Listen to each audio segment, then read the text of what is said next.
I'd like to introduce Tanushree Bhowmik, who will be taking you through a short presentation on the rice exhibition, which most of you must have walked through already, which is right next to where we are serving coffee. And I think as an MC, it's not often that you get to introduce all three co-founders at the same time on the same day. So it's my pleasure to introduce Tanushree, also a very dear friend. So Tanushree is a development professional, food historian and writer. She has contributed to the Bloomsbury Handbook of Indian Cuisine, presented at the prestigious Oxford Food Symposium in 2022, and frequently writes for newspapers. Her research interests include ancient and medieval Indian food and mythology, and she uses her research to craft curated culinary experiences via folk tales. When not researching, Tanushree works for the World Bank. So Tanushree? Good afternoon, everyone. And I have this nagging feeling that, these two, the two who have come after me, the moderators, have basically got together and conspired. So it's on me now to wake you up, and then they have the easy job of getting to the panel. So I have this very strong suspicion. Andrew, thank you for that introduction. So I will not take much of your time, but there is a small rice exhibition that has been set up of an exhibition of heirloom Indian rices. We have about 25 varieties there that we have for you from different states of India. Once you exit the hall, it's on the left-hand side at that corridor next to you. I strongly encourage you that you go and take a look at it during your coffee, but as a primer to the exhibition, I want to take just 10 minutes of your time and take you through this. We have heard speakers through the morning, and I think the long and short of it is that it is beyond the long and short, right? I think one of the problems that we have with rice today, not just heirloom rice or land races, but rice today is the consumer understanding of rice is completely truncated to long grain, short grain, medium grain, and we don't understand much beyond that unless we are looking at exoticizing rice as a health food, or we are looking at, having as an easy consumption where we look at white aromatic rice, and a lot of the problems arise for us there, and I think that percolates down to the farmer's ability to sell heirloom rices that they're growing.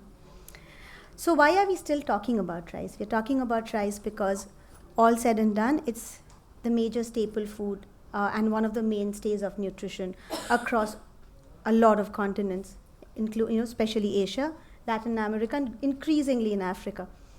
On an average, we consume about 56 kg per capita, and rice provides on an average 20% of our human dietary energy. And this has not differed much through centuries now. So what it does is it makes it the single most important food item, and that's why we are still talking about rice. And in that context, why are we specifically talking about Indian rice? We're talking about Indian rice because we are the second largest producer of rice. We are also the largest exporter of rice in the world. Much as we try to diversify our grains in our diet, we have spoken about millets a lot. We haven't spoken so much about wheat, but I think we have a very large wheat consuming population, so we need to talk more about wheat and also land races of wheat that are in our diet, right? We spoke a bit about sharbati, but we've been hearing a lot more names like the kapli, varieties and all that. But we have been we constantly try to diversify grains in our diet. But the truth is, rice remains staple food for 65% of our population. And dietary habits just don't move overnight. They've been formed over centuries, and we kind of stick to them. We heard, in the morning you heard that we had about 100,000 land races till 1970s. If you go through the gadgets, it's actually 140,000 varieties that we had till the 1970s. Boom comes Green Revolution, and we are now down to about 60,000 varieties. And sadly, 80% of our rice acreage is, we grow hybrid varieties on that. So that's roughly where we are. Again, as I say, that's why we are talking about rice. So what does this loss of land races mean? Why are they significant? They are significant because in the second panel, we heard extensively about climate change, sustainability, nutrition. Rice is not one single crop or one single grain. You're talking of, a lot of variety of subspecies here, and they have been crossbred by farmers over centuries and perfected to adapt to diverse soils, topographies, and microclimates. In that lies a lot of our answers to looking at varieties that are more resistant to climate variations, salinity in grains, a lot of our nutrition problem. And I keep classifying, this when I talk about rice. When we are talking about rice, I am not a nutritionist, I'm not a dietitian, I'm not talking about anybody's special dietary needs. I'm just talking of a general diet of rice. But for me, as a researcher who has been working for more than 10 years on rice, it is also an enormous loss of heritage and culture. Because rice in India is actually older than we think it is. Across the world, and sadly, a lot of Indians think that rice originated in China. It might have originated in a much larger contiguous region of around the Himalayas. Archaeological and genetic evidence suggests that rice was growing about 9,000 years ago in the foothills of eastern Himalayas. And now, the earliest evidence of rice cultivation and also multi-cropping comes from the pre-Neolithic age Koldiva sites of Uttar Pradesh, which is from the 7th millennium, and it's one of the earliest evidences. We also find Neolithic age evidence of rice in Odisha, in a lot of archaeological sites in Odisha. We have found cooked rice, and we have also found rice grains. Rice, evidences of rice have been found in the wild in the marshes of Rajasthan, Bengal, Assam, and parts of central India, where a lot of our native land races are now coming from. Rice husks have been found in excavations in Rangpur, and rice have been found embedded in clay pottery from Lothal. And excavations in Chirand and Hastinapur indicate rice cultivation in the Yamuna-Gangetic plain from around 1800 to 800 BCE. So, try as we might, we have not been able to dislodge that grain from our plates, and that's why we are still talking about it. How do we know that it is significant? Language is a very useful tool of understanding how significant something is in our culture and in our lifestyle.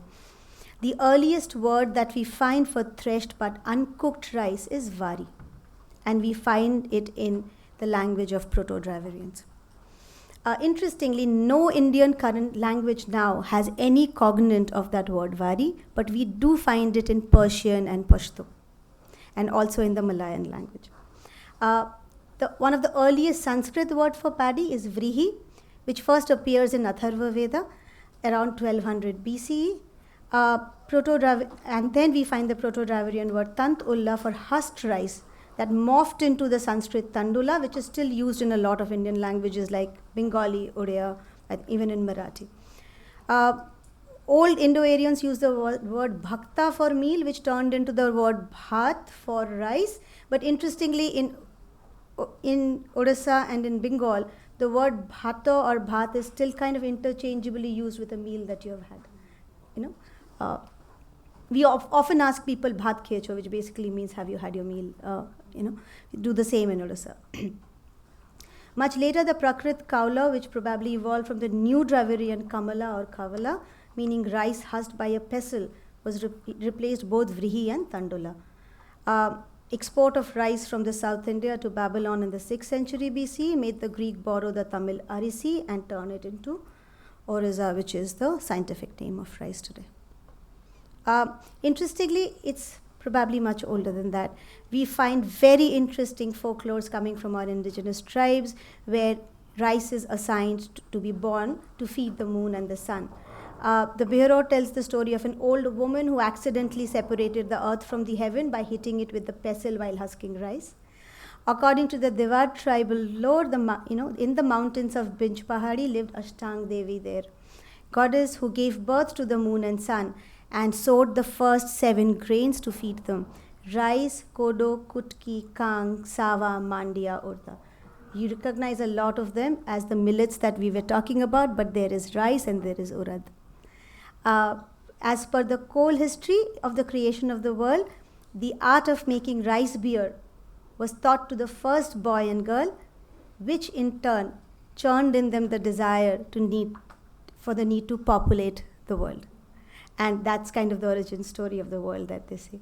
So rice is way more significant and deep in our culture, and sadly, lot of the cultural significance of rice that we talk about today remains confined to a very Brahmanical significance of rice. We cannot push it beyond the unbroken rice, which is akshat, and the use of rice, the puffed rice in Lajja Homa, but it's not true that rice is a Brahmanical grain. It has huge significance in our tribal folklores, and as we said, it's not the urban, upwardly mobile who use rice. It's also a case of food security for a lot of people. According to Atharva Ved, it's one of the two immortal sons of heaven, and by that time we come to finding classification of rice. We come to Vrihi and Nivara, and with that I will start talking about the exhibition. Once you start walking through it, the first variety that you will come across is Nivara. Nivara is the Sanskrit word for wild rice. It is one of the oldest varieties that we have surviving now. The Yajurvedic Samhitas and Brahmanas mention Vrihi.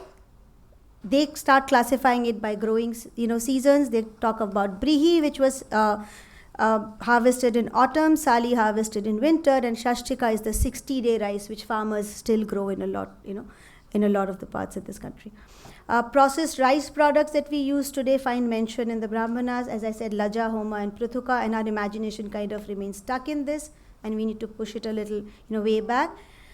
Buddhism lays immense importance on rice, and the Mahayana Buddhism, the first sutra of Mahayana Buddhism is called the Salistamba Sutra, named after the paddy stock. Buddhist works like the Majjhima Nikaya from the 3rd BC to 2 AD mention that Sali was and Vrihi were staple food in Northeast and were served in a lot of public rest houses across the country around the roads. Kautilya's Arthashastra tells us that rice along with millets had replaced barley and wheat as the main crops. So by the time we come there and we come to the classical period, one of the two immortal sons of heaven had been replaced by wheat and millets, that being barley, but rice held on to its place. And we see a mention of a lot of the varieties, and a lot of that you will see outside. So it's the son who retained the throne, and pretty early on we start seeing classification of Krishna Vrihi, black rice. A lot of us think that it came, the strain that we trace today starts from Myanmar, goes right down to the east coast up to Kerala, but we find mention of Krishna Vrihi way ahead, earlier than that. There is, the white rice that we find a mention of. Interestingly, we find mention of Mahavrihi, which is, as I said, Vrihi means the rice which was harvested in autumn, which means Mahavrihi is probably your earlier variations of what we today call Basmati. We find, we see that rice has been classified using things like Kalama, which means farmers had by the time already started cross-breeding rice. We find terms like Sugandha, which means we have come to a period of aromatic rice. Before I leave you there and I ask you to see it during the coffee time, I would like to tell you, naming of rice is very interesting. A lot of the aromatic varieties have what we call very Brahmanical names, Vishnu Bhog, Govind Bhog, Sita Bhog. But it doesn't mean that aromatic rice did not exist before that.